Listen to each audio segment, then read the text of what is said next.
So in this video, we will start our discussion on telecontrol protocols.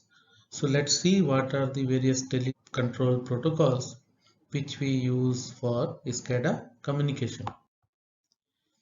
So first is IEC 60870-5-101 protocol, which is serial mode communication from RTU to control center. Then next is IEC 60870-5-104 protocol, which is the network mode of communication from RTU to control center. Third is IEC 60870-6-502, which is nothing but inter-control center communication protocol called as ICCP protocol, which is between two control centers. Next is IEC 60870-5-103 protocol, which is mainly used for communication between IEDs in the substation.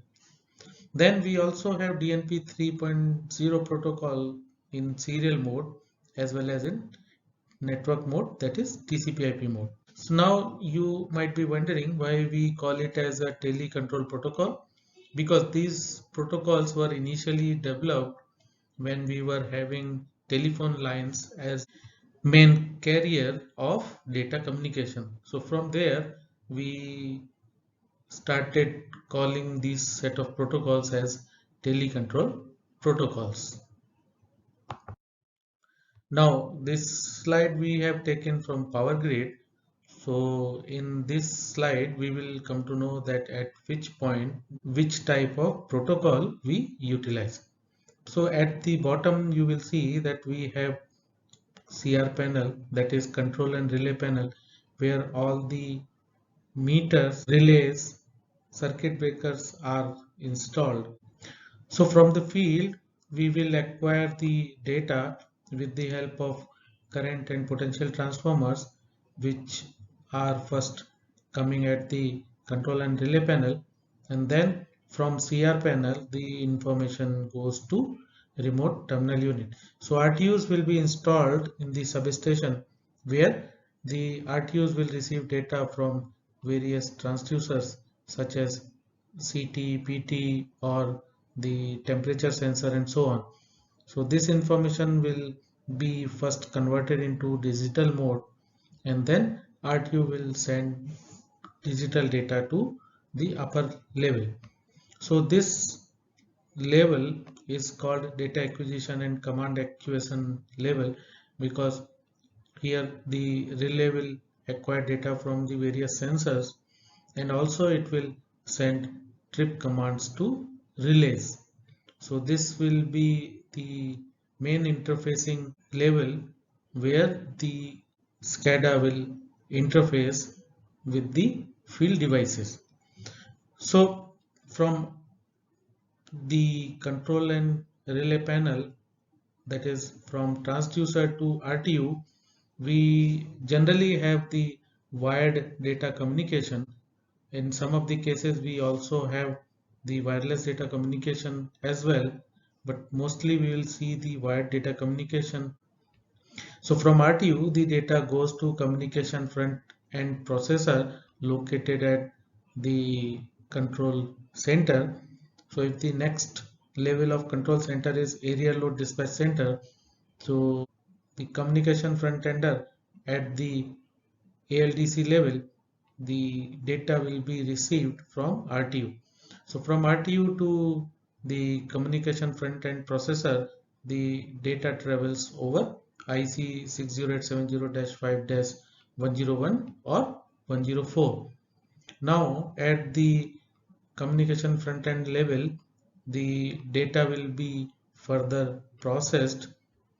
That means the required header and footer of the protocol will be removed, and the data will be stored in the database and will be displayed on the SCADA display.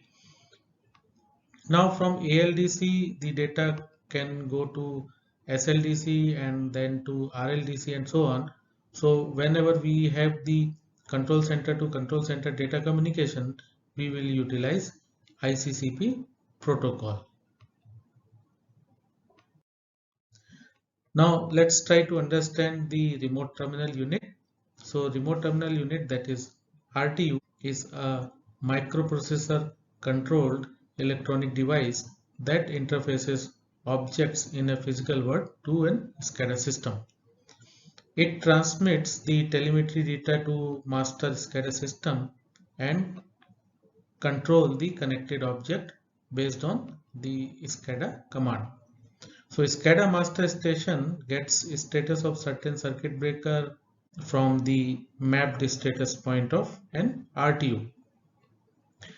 Now SCADA protocols consist of two message sets or pairs.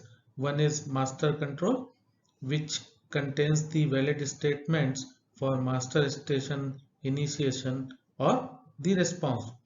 Second is RTU protocol, which contains the valid statements and RTU can initiate and respond to. These message pairs are considered a poll or request for the information exchange between RTU and the control center. Now let's see what are the various RTU data flows. So if you see, this end is the computer system sitting in the control center and this end is the remote terminal unit. So the communication interface of RTU and the communication interface of the computer sitting at control center will exchange the information. So the control center will send the various commands to the RTUs. So these commands can be the supervisory control, trip or close commands, raise or lower command for OLTC, open close command for breaker, stop start commands, changing the set points or values, parameter download if it is required, or maybe the control program or database change or alarm parameters change to RTU. Now the standard time signal will also be exchanged between the control center system and the RTU so that both can be time synchronized. The RTU in response will send the various informations such as analog data, accumulator data, digital data, status, alarm, sequence of events, diagnostic results, or any abnormality. So this will have three major sections. One is master station, where the computer is sitting at control center for data communication. Then you need communication system that can be wired or wireless, and then you will have the field side where the RTU is installed at the substation. Now let's see what are the various RTU communications. One is standard polling. That means a master station will continuously send requests to RTU for acquiring the real-time data. So the master station will send a request to all the RTUs which are connected to that SCADA system and will start polling the data from RTU. Since the polling is a sequential activity, the time taken by the SCADA system to acquire data from the field will be very high. Next is exception reporting. So in case of exception reporting, the RTU is polled, but RTU will report only those values which have changed since prior poll. Then push notification or push communications. The RTU will initiate the messages on any event or on the time basis. Then peer-to-peer communications. Here RTU can communicate with the master station and also with the other devices which are connected in a particular network so that the information can be shared among the peers.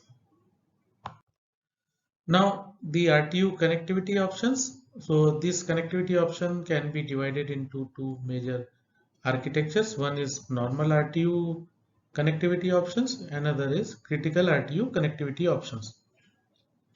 So if the RTU is the normal RTU, means it is not a critical RTU, then the RTU will send data to modem and then at the receiving end the modem will send data to switch, and then switch will share data to two communication front ender which are connected to two different lanes.